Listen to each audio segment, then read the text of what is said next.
Commander Jake Morrison walked through the empty halls of the USS Horizon.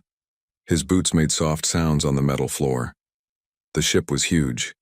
It stretched for miles in every direction, but now it felt quiet and sad. Jake stopped at a window and looked out into space. Stars dotted the black sky like tiny diamonds.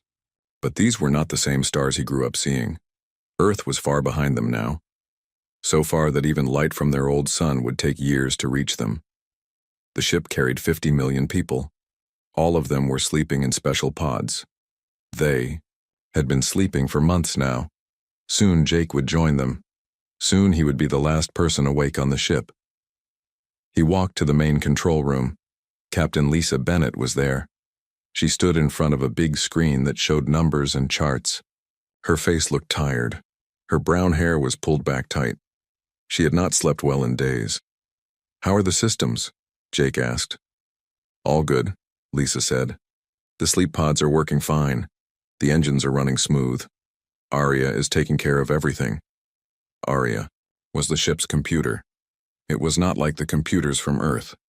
Aria could think and learn. It could make choices. In many ways, Aria was like a person, but it was made of metal and light instead of flesh and blood. "Any problems with the pods in Sector 7? Jake asked. "Fixed them this morning," Lisa said. Some families wanted to stay together. Aria moved their pods so they could be close. Jake nodded. Even in sleep, people wanted to be near the ones they loved. It made sense. The sleep would last 800 years. That was longer than any human had ever lived. When they woke up, the world would be different. Their children would wake up as old as their parents had been. Time worked strange when you slept that long. "The weapon systems are ready too," Lisa said. "Aria will protect the ship while we sleep." The ship had many weapons. Laser guns that could cut through metal. Missiles that could destroy other ships. Shields that could stop almost anything. But the best protection was being hidden. Space was big. Very big. Most aliens would never find them. "Did you finish the warnings?" Jake asked. Lisa pointed to another screen. It showed words in many different languages. Some looked like Earth languages. Others looked like nothing Jake had ever seen. They all said the same thing. "Do not wake the humans. Do not touch the ship. Stay away." Aria learned these languages from old alien broadcasts, Lisa said. "Some are from races we never met. But Aria thinks these warnings will work." Jake read some of the words. They looked scary even to him. Good. Maybe scary words would keep aliens away. "Time for the final check," Lisa said. They walked through the ship together. They checked the food machines. They checked the air makers. They checked the water cleaners. Everything was working. The ship could take care of itself for 1,000 years if needed. They stopped at the sleep pod area. Miles and miles of glass boxes filled the space. Inside each box was a person. Men, women, children, babies. All sleeping, all dreaming. Their bodies looked peaceful. The machines kept them young. When they woke up, they would be the same age as when they went to sleep. Jake saw his wife Amy in one pod. She looked beautiful even in sleep.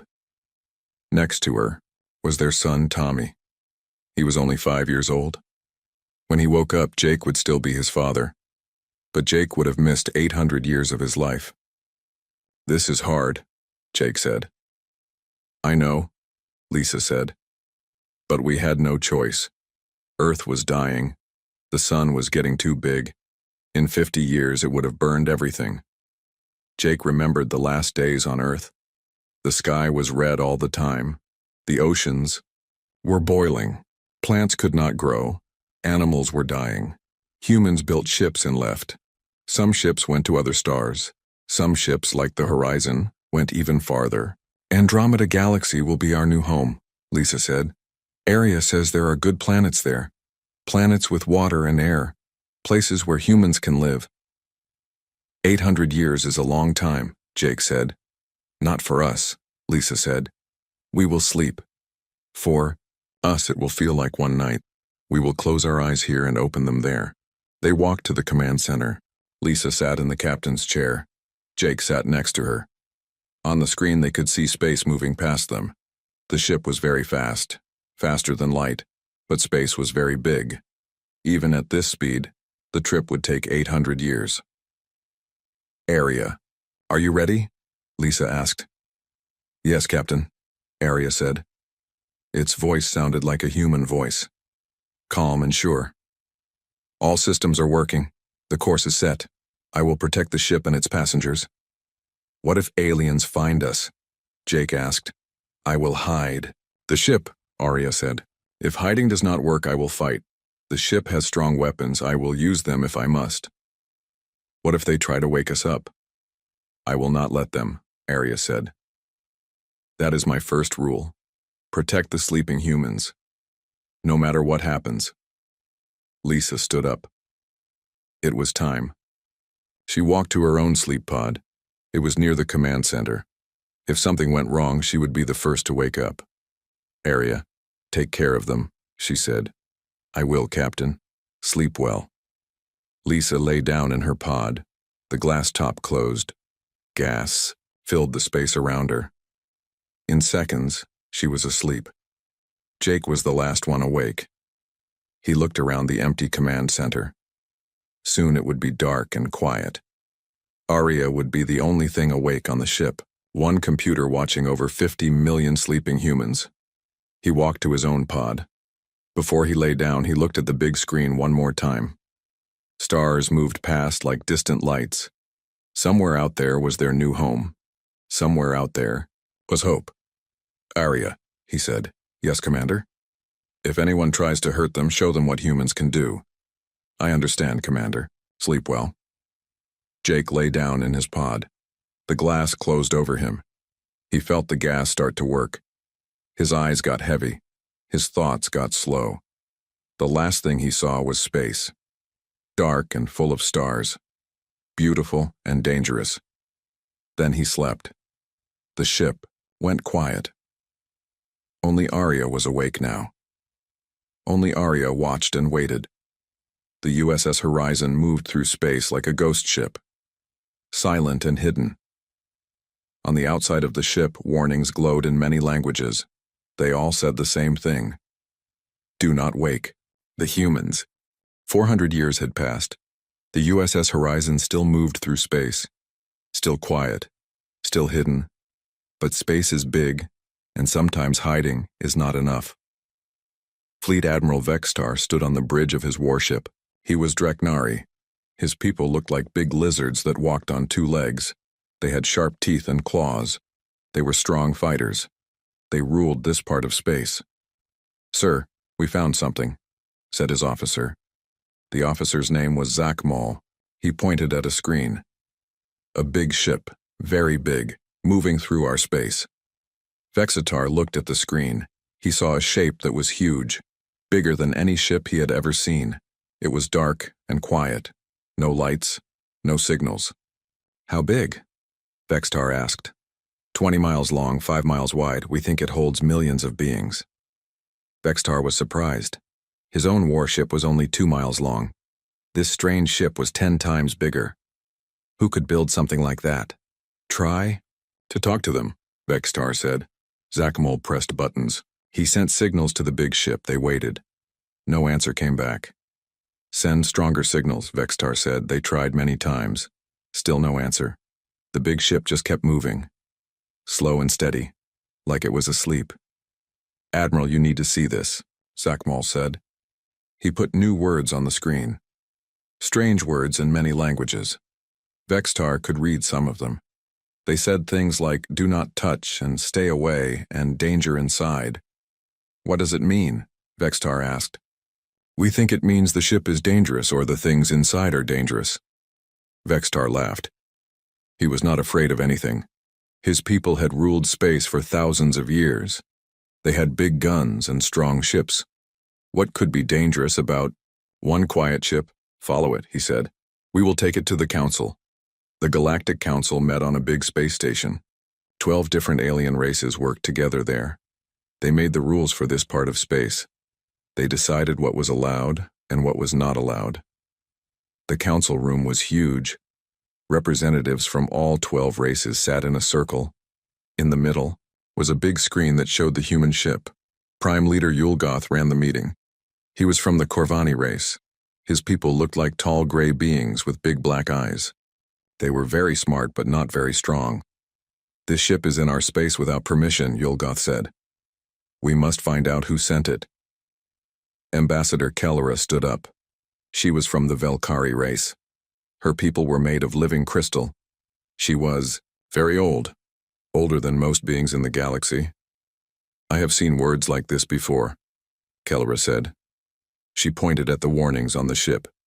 "In the old records. The very old records." "What do they say?" asked another member. "They talk about a race called humans. The old ones called them the sleepers. They said these humans were very dangerous, so dangerous that even the precursors feared them." The room got quiet. Everyone knew about the precursors. They were the first race to rule the galaxy. They were gone now. No one knew what happened to them, but they had been very powerful.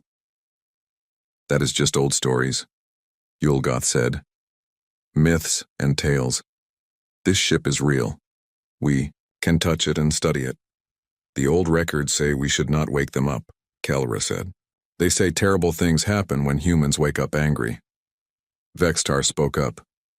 "I have looked at this ship. It has no weapons that are on, no shields that are working. It is helpless. We can take it easy." Dr. Zanara raised her hand. She was from the Thylorian race. Her people looked like big blue cats that walked on two legs. They were the best scientists in the galaxy. "I want to study this ship," she said. "The technology looks very advanced. We could learn much from it." "See?" Yulgoth said. "We will learn from them. Send a team to board the ship. But be careful. Do not wake up anyone inside." Dr. Zanara picked her best people. They flew to the human ship in a small craft. The ship was so big that their small ship looked like a bug next to it. "How do we get inside?" asked one of her team members. "Look for a door," Dr. Zanara said. They flew around the ship for hours. Finally, they found a place where they could connect their ship. The door opened easy, almost like the ship wanted them to come inside. The inside of the ship was dark and quiet. Their lights made long shadows on the walls. Everything was clean and smooth. The air was good to breathe. "This way," Dr. Zanara said. She followed signs on the walls. The signs were in a language she did not know, but some signs had pictures. Pictures of sleeping people. They found the first sleep room. It was huge. Thousands and thousands of glass boxes filled the space. Inside each box was a human. "By the stars," whispered one team member. "So many of them." Dr. Zanara looked at the closest box. Inside was a human female. She had yellow hair and pale skin. She looked peaceful. The box kept her cold and still. "They are all sleeping," Dr. Zanara said, just like the old record said. She took out her scanner. It told her about the human inside the box. The readings were strange. The human had very dense muscles, strong bones, a big brain, and something else, something that made her scanner make worried sounds. "What is it?" asked a team member. "These humans are built for fighting," Dr. Zanara said. "Their bodies are made for war, stronger than any race I know." They moved deeper into the ship. They found more sleep rooms, millions and millions of humans, all sleeping, all waiting. They also found other rooms, rooms with weapons that looked very advanced, rooms with computers that were bigger than anything they had seen, rooms with engines that used power sources they did not understand. "We need to take some of these humans back with us," Dr. Zanara said. "We need to study them." "But the warnings," said a team member, "they say not to wake them." "We will be careful. We will take just a few. The council needs to see what we found." They picked 3 human boxes. One male that looked like a soldier, one female that looked like a scientist, one male that looked like an engineer. They moved the boxes to their ship. As they left the human ship, Dr. Zenara saw something that made her worry. On every wall were the same warnings. Do not wake the humans, do not disturb the ship, stay away. But there was something else. Something she almost missed. In small words at the bottom of each warning was another message. You have been warned. Back at the council station, they put the 3 human boxes in the science lab. Dr. Zenara ran many tests. The more she learned, the more worried she got. These humans were not like other races. They were built different. Their brains could learn fast and change fast. Their bodies could adapt to almost anything. They could eat many different kinds of food. They could live in many different places. But the most scary thing was in their blood. Something that made them heal fast. Something that made them strong when they were hurt. Something that made them very dangerous when they were afraid. We should wake one up, Dr. Zenara told the council. Just one, to ask questions. The warnings say not to, Kelra said again. Warnings from a dead race, Yulgoth said. We are the rulers of space now. We decide what is dangerous and what is not. Which one should we wake? Dr. Zenara asked. Yulgoth looked at the 3 boxes. The soldier. If there is danger, we can handle one soldier. Dr. Zenara was not sure. But she did what the council ordered. She began to wake up the human soldier. The box got warm. The gas inside changed. The human's body started to move. His eyes opened. They were blue eyes. Cold blue eyes that looked around the room fast. The human sat up in his box. He looked at all the aliens staring at him. He did not look afraid. He looked angry. Where am I? The human said. His voice was deep and hard. Where is my ship? Where are my people? You are safe, Dr. Zenara said. We are studying you, learning about your race. The human looked at her for a long time. Then he smiled. But it was not a happy smile. It was the smile of something that hunted.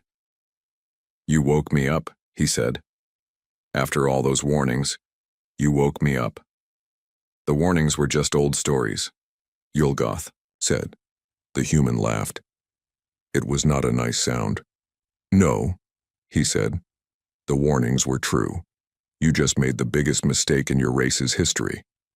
The human's name was Lieutenant Colonel Danny Cross, and he was about to show the galaxy why the warnings existed. Danny Cross sat in the metal chair and looked at his hands. The aliens had put chains on his wrists. They thought the chains would hold him. They were wrong about many things. Dr. Zenara asked him questions every day. Where did humans come from? What did they want? How many ships did they have? Danny answered some questions, not all of them. He was learning more than he was telling. The aliens thought he was weak because he had been sleeping. They thought he was confused because he was far from home. They were wrong about that too. Danny had been a soldier for 20 years before the Great Sleep. He knew how to watch, how to listen, how to wait. In 3 days he learned more about these aliens than they learned about him in weeks. The Draknari were strong but slow. They got angry fast. When they got angry, they made mistakes. The Tellurians were smart but weak. They could not fight well. They were afraid of getting hurt. The Velkari were old and wise, but their crystal bodies were hard to fix if they broke. The Corvani were the leaders, but they were too sure of themselves. They thought they knew everything. Danny also learned about the place where they kept him. It was a science station above a planet. The station had weapons, but not many guards. The aliens had never fought a war on their own stations before. On the 10th day, they woke up Amy Foster. She was a doctor from Earth. She had studied animals and plants. She looked scared when she woke up. But Danny knew she was not as scared as she looked. Where are we? Amy asked. Alien prison, Danny said. They took us from our ship. Amy's eyes got wide, but Danny saw something else in her eyes. Anger. Cold, quiet anger. On the 15th day, they woke up Rick Hayes. He was an engineer. He built machines and fixed broken things. He looked around the room and his eyes stopped on everything that was metal or electric. Nice place, Rick said. But he was not talking about how it looked. He was talking about how it was built. Now, there were 3 humans awake. The aliens thought they had 3 prisoners. They had 3 problems. Dr. Zenara brought them to a bigger room for testing. She wanted to see how strong they were, how fast they could run, how well they could think. "We are trying to understand your race," Dr. Zenara said. "You are very different from other beings." "Different how?" Amy asked. "Your bodies can adapt to many things. Your brains learn very fast. You are built for surviving." Danny did the tests. He ran fast, but not as fast as he could. He lifted heavy things, but not as heavy as he could. He solved puzzles, but took longer than he needed. Amy and Rick did the same. They showed the aliens some of what humans could do, but not everything. At night, when the guards thought they were sleeping, the 3 humans talked. "The station has weak spots," Rick whispered. "The power system is old. The air system has no backups. One person could shut down whole sections." "Their biology is simple," Amy said. "I could make things that would hurt them but not hurt us." "How many guards?" Danny asked. 20 on this level. Maybe 100 on the whole station. They do not expect trouble." "Good," Danny said. "Tomorrow we leave." "How?" Amy asked. Danny smiled the same cold smile he had shown Dr. Zenara. "We show them what humans do best." The next day started normal. The aliens brought food. They asked questions. They ran tests. But everything changed when the lights went out. Rick had been working on the power system during his tests. He made it look like an accident, like the old system finally broke. But he had really taken control of it. In the dark, the 3 humans moved. They did not need light to see. Their eyes were better than alien eyes in the dark. Danny went after the guards. He moved like a shadow, quiet and fast. The first guard never saw him coming. Danny took his weapon and his communication device. Then he moved to the next guard. Amy went to the science lab. She knew what chemicals the aliens had there. She knew how to mix them. In minutes, she had made gas that would make the Thylorians sleep. She had made acid that would hurt the Velkari crystals. She had made poison that would stop Draknari hearts. Rick went to the computer center. The aliens had made a mistake. They thought their computer language was too hard for humans to learn, but Rick was good with computers. Very good. He learned their language in days. Now he took control of their systems. The station's alarm started to sound, but it was too late. Danny had taken out half the guards before they knew what was happening. The other guards were running around in the dark. They could not see him, but he could see them. Amy released her gases into the air system. Aliens started falling asleep. Others started getting sick. Some started running away from parts of the station that had become dangerous. Rick locked doors that needed to stay locked. He opened doors that the humans needed open. He turned off the gravity in some places and made it too strong in others. Dr. Zenara tried to call for help, but Rick had taken control of the communications. All she got was silence. "Where are the prisoners?" she yelled at her guards. "We cannot find them," the guard said. "They are everywhere and nowhere." That was the problem. The aliens had never fought humans before. They did not know how humans fought. Humans did not line up and shoot at each other like in the old wars. Humans used tricks. They used the place around them. They used fear. Danny appeared behind groups of guards and then disappeared. Guards would find their friends sleeping and not know why. Weapons would stop working for no reason. Amy's gases made aliens see things that were not there, made them feel sick and weak, made them afraid to breathe their own air. Rick made the station work against its owners. Doors would not open when aliens needed them to. Lights would turn on and off. Gravity would change without warning. In 2 hours, the 3 humans had taken control of the entire station. Dr. Zenara found herself alone in her lab. The door opened and Danny walked in. His clothes were torn, his hands were dirty, but he was not hurt. "How?" she asked. "You woke us up," Danny said. "You took us from our people, you made us angry. We just wanted to learn. Then you should have read your own warnings."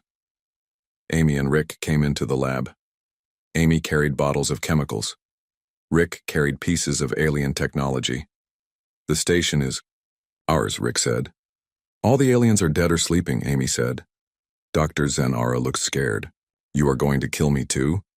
Danny shook his head. No. You are going to carry a message. To who? To your council, to your leaders, to everyone. Danny walked to the big screen in the lab. Rick made it work. Soon the screen showed the Galactic Council meeting room. The council members looked surprised to see the 3 humans on their screen. You woke us up, Danny said. You took us from our ship. You thought we were weak. Guards, stop this transmission, Yulgoth ordered, but his guards could not do anything. Rick controlled their systems now. You have 48 hours, Amy said. Send our ship back to where you found it. Let our people sleep in peace. Or what? Vextar asked. Rick smiled. Or we show you what 3 angry humans can do to an entire galaxy. You are only 3 beings, Yulgoth said. We have billions. And we killed everyone on this station in 2 hours, Danny said. Imagine what we could do if we really tried. The transmission ended. The 3 humans looked at Dr. Zenara. Take a ship, Danny said. Go tell them what you saw here. Tell them, we are not angry yet. But we could be. Dr. Zenara ran to her ship. As she flew away from the station, she looked back. The station was dark now. Quiet. Just like the human ship had been. But she knew the 3 humans were still inside. Still planning. Still learning about her people and their weaknesses. She sent a message to the council. Give them what they want. Give them everything they want. Do not make them angry. You do not want to see what humans do when they are really angry. But the council did not listen. They sent their fleets to hunt for 3 humans. They did not know that waking up 3 humans was just the beginning. Soon there would be more. Many more. The hunt was about to begin. But the council was wrong about who was hunting who. Fleet Admiral Vextar looked at the map of his space territory.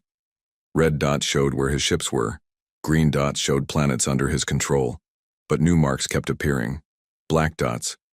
Places where something bad had happened. Report, Vextar said to his officer. Mining station Keta 7 went silent yesterday, Zakmol said. We sent a team to check. They found everyone dead. No signs of battle. No damage to the station. How did they die? Poison. Something in the air system. Very advanced, very precise. Vextar was not surprised. It was the 7th attack this month, always the same. No battle, no big explosions, just aliens dying in ways they had never seen before. Any sign of the 3 humans? No, sir. But we found this. Zakmol showed him a message that had been left on the station's computers. It was in human language, but their computers could read it. You were warned. Send our people home. The 3 humans had stolen a ship after taking the science station, a fast ship with good weapons. But somehow they were hitting targets faster than any ship could travel. How are they doing it? Sir, another officer said, we have a problem. What now? The attack on mining station Keta 7. It happened at the same time as the attack on planet Velros. But those places are 50 light years apart. No ship is that fast. Vextar felt cold fear in his stomach. Are you saying there are more than 3 humans? We think so, sir. On planet Nexus Prime, Council leader Yulgoth was having the same problem. Reports came in every hour. Attacks all across Council space. Always precise. Always deadly. Always with the same message. How many are there? Yulgoth asked Dr. Zenara. I do not know, she said. But I think they are finding other humans. Humans that were captured before. What do you mean? We have been exploring space for thousands of years. Sometimes we found small human ships. A few dozen humans here and there. We put them in zoos or research centers. We thought they were just animals. Yulgoth's big black eyes got bigger. How many humans do we have? Dr. Zenara looked at her reports. Maybe 2,000, scattered across 100 worlds. Get them all. Bring them here. We can use them to trade. But it was too late. The human attacks were not random, they were hitting every place that had humans in cages. On the planet Xerion, guards found their human prisoners gone. The cages were still locked. The guards were still alive, but sleeping. When they woke up, they found a message. Thanks for keeping our people safe. We will take care of them now. The same thing happened on dozens of worlds. Humans that had been prisoners for years suddenly disappeared. No one saw how they got out. No one saw who took them. But Vextar's spies brought him worse news.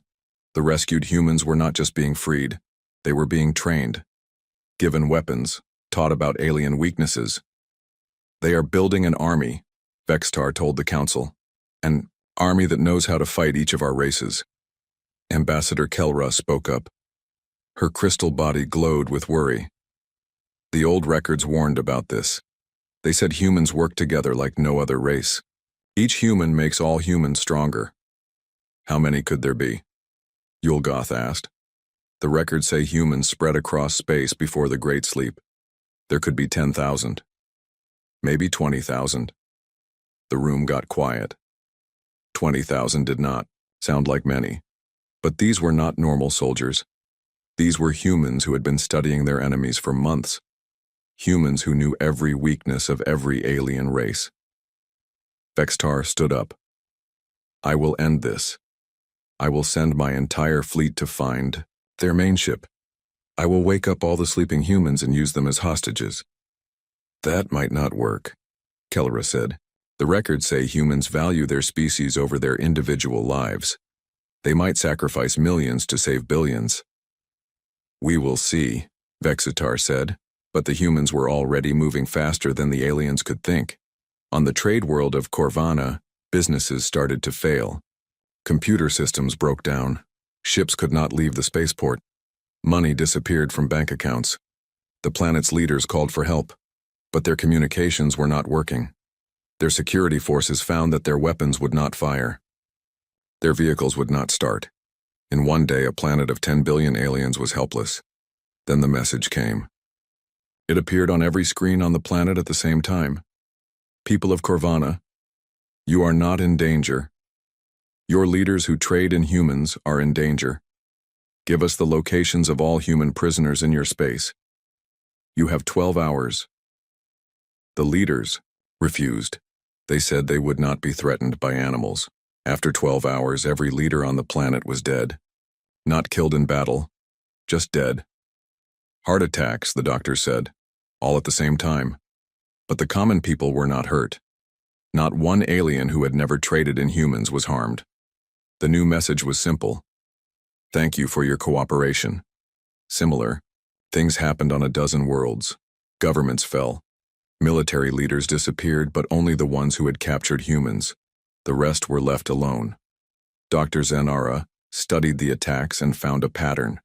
They are not trying to conquer us, she told the council. They are trying to teach us. Teach us what? That there are consequences for taking their people. That they can reach anyone, anywhere. That they can hurt us in ways we never imagined. The worst attack came on the military world of Draktar. It was Vextar's home planet, the most defended world in his empire. The planet had shields that could stop any weapon, missiles that could destroy any ship, sensors that could see anything coming. But the attack did not come from space. It came from inside. Every computer on the planet started showing the same image. A human face. A male with brown hair and cold blue eyes. Admiral Vextar, the image said. My name is Danny Cross. You woke me up. You started this war. Now I will finish it. Guards, destroy these computers, Vextar ordered. But destroying the computers did not stop the message. It came from the air itself, from the power lines, from the water pipes. You have weapons that can destroy planets, Danny said. But you do not know how to fight us. We do not fight planets. We fight people. Important people. People like you. Vextar ran to his command bunker. It was the most secure place on the planet, built a mile underground, protected by the best soldiers in his army. But when he got there, his soldiers were sleeping. Sleeping but not dead. On the wall was a message written in his own blood. We could have killed them. We could kill you. But we want you to understand something. We do not want to rule your people. We just want you to leave our people alone. Vextar heard footsteps behind him. He turned around. 3 humans stood there. The same 3 from the science station. Danny Cross, Amy Foster, and Rick Hayes. But they looked different now. Stronger, more sure of themselves. How did you get in here? Vexatar asked. We learned how to build ships from your technology, Rick said. But we made them better. We learned how to make chemicals from your biology books, Amy said. But we made them more precise. We learned how to fight from your military records, Danny said. But we fight dirty. Vextar reached for his weapon. But his hand would not move. Something was wrong with his body. Nerve agent, Amy said. You can think, but you cannot move. It will wear off in an hour. What do you want? Vexatar asked. We want our ship back, Danny said. We want our people left alone. We want everyone in the galaxy to know what happens when you wake up sleeping. Humans. And if we refuse? Rick smiled. Look around. We took your most secure planet. We could do this to any world you have. We could do it to all of them. You are only 3 beings. No, Amy said. We are 20,000 beings now. Every human you ever captured is free. Every human you ever caged is now hunting your people. Danny stepped closer.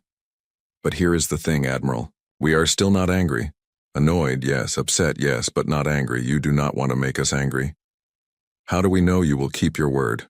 Vextar asked. Because we are not like you, Danny said. We do not want to rule anything. We just want to sleep until we reach our new home. The 3 humans started to leave. Wait, Vexatar said. The other humans, the 20,000. Where are they? Danny looked back. Everywhere, on every world you control, in every system you patrol. Watching, waiting, ready. Ready for what? Ready to show you what humans do when someone really makes us angry. After the humans left, Vextar sent a message to the council. Give them everything they want. Give them their ship. Leave them alone. Do not make this worse. But some members of the council were too proud to surrender to primitive beings. They did not know that making humans truly angry was the last mistake any race ever made. The real war was about to begin. Council leader Yulgoth made the worst decision in galactic history. He decided to wake up all the sleeping humans. If a few humans are this dangerous, he told the council, then 50 million humans will be too busy fighting each other to fight. Us, we will use them as hostages. Ambassador Kelra stood up. Her crystal body was shaking.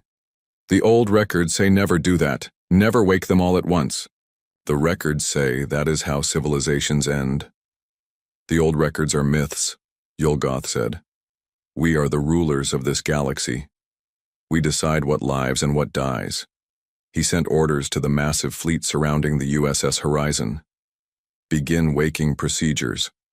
Wake up every human on that ship. Admiral Vextar received the orders but did not want to follow them. He had seen what 3 humans could do. He did not want to see what millions could do. But orders were orders. His ships moved close to the human vessel. They connected cables and tubes. They began pumping energy into the ship's systems. Deep inside the Horizon, machines that had been sleeping for 800 years began to wake up. The ship's AI, Area, felt power flowing through systems that had been quiet for centuries. Warning, Area said to the empty command center. Unauthorized access detected. Sleep systems being activated without proper codes. The sleep pods began to open, one by one, then dozens at a time, then thousands. Captain Lisa Bennett was the first to wake up. She opened her eyes and saw red lights flashing everywhere. Alien voices came through the ship's speakers, giving orders in languages she did not understand. Area, she said. Report. Captain, we are under attack.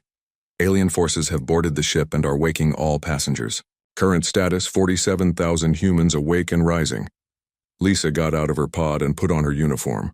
Around her, other crew members were waking up. She saw fear in their eyes, but also anger. "Where are we?" asked Commander Jake Morrison as he stepped out of his pod. "Under attack," Lisa said. "How long have we been sleeping?" 812 years, Arya said. "We are still 4 years from Andromeda, but we are no longer alone." Through the ship's windows, they could see alien vessels. Hundreds of them, all pointing weapons at the horizon. "They woke us up," Jake said. His voice was very quiet, very calm. That worried Lisa more than if he had been shouting. "Arya, what happened to the advanced team?" Lisa asked. 3 crew members were taken 4 months ago. They have been conducting operations against the alien forces. Current estimate, 23,000 humans have been freed from alien captivity and are operating throughout the galaxy. Lisa and Jake looked at each other. They both understood what that meant. Some of their people had been awake for months, fighting alone, probably scared and angry. "Area, connect me to whoever is commanding our people out there." A screen lit up. Danny Cross appeared.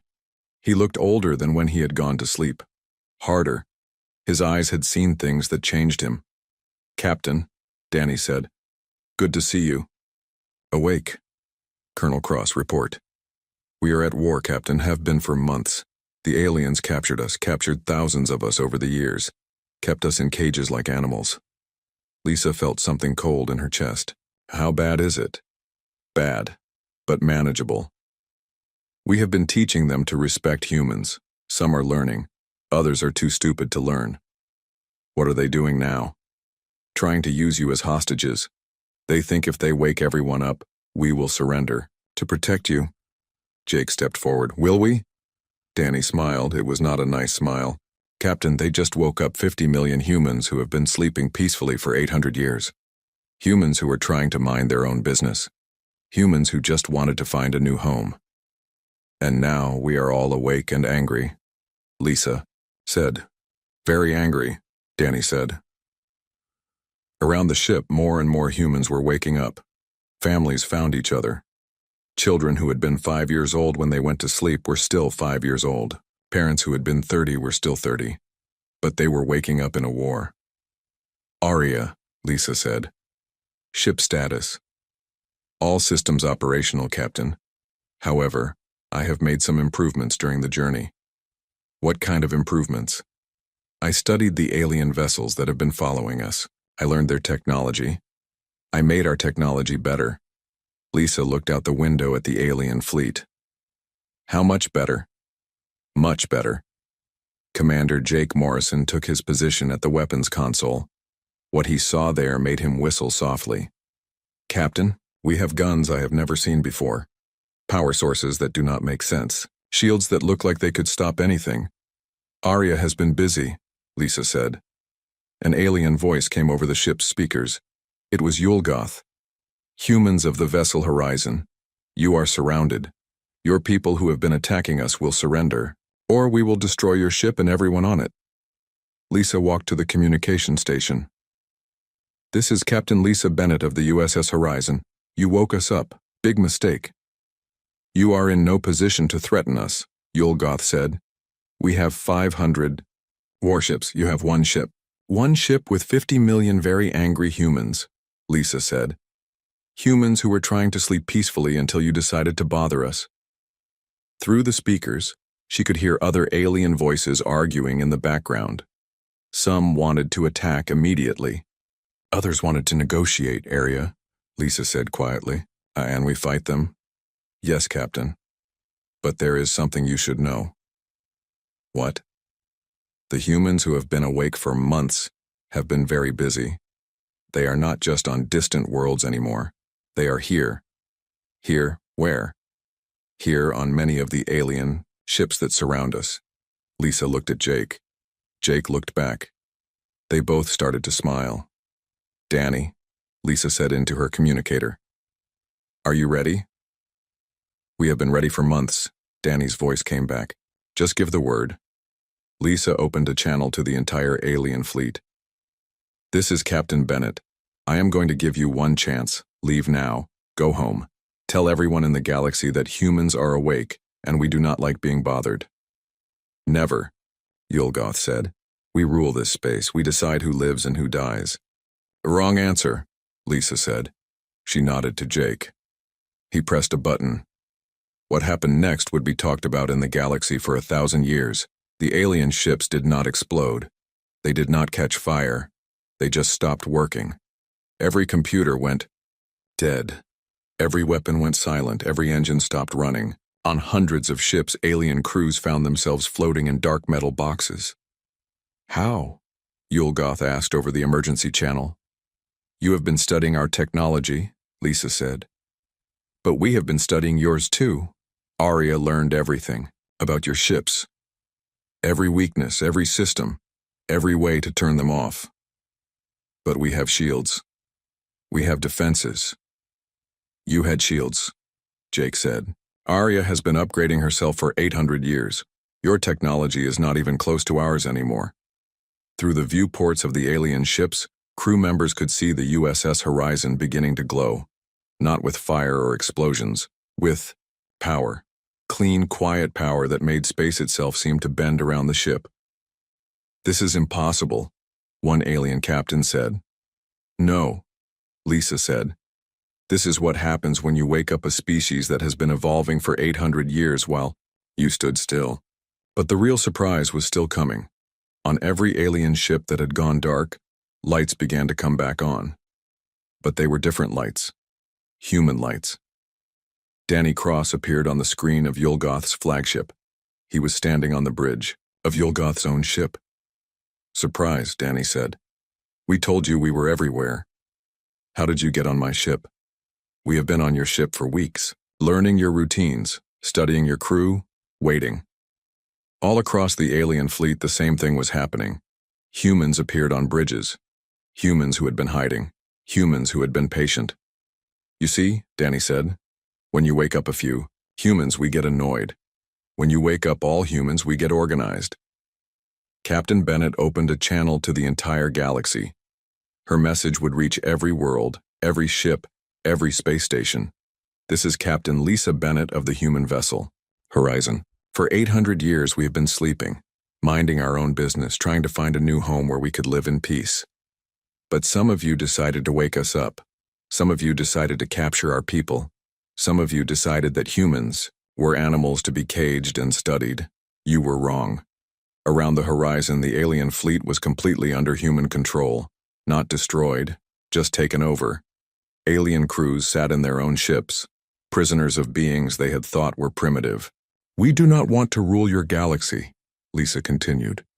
"We do not want to conquer your worlds. We just want to be left alone. But since you woke us up, we are going to make sure this never happens again." Jake looked at his instruments. "Captain, I have weapons locks on every major alien world in this sector. You would not destroy whole planets," Yulgoth said. "No," Lisa said. "We would not, but we could. And now you know that. Everyone knows that." She paused to let that sink in. "Here is what is going to happen. Every human that was ever captured will be returned to us. Every research station that studied humans will be destroyed. Every government that traded in humans will fall. And then we will go back to sleep. But this time, there will be humans awake to watch over us. Humans with your own ships and your own technology. Humans who will make sure no one ever disturbs us again." The transmission ended. The alien fleet found itself escorted by its own ships, now under human control, as they were forced to return to their home worlds. On each world they visited, the message was the same. The humans were awake. The humans were in charge. The humans could reach anyone, anywhere, and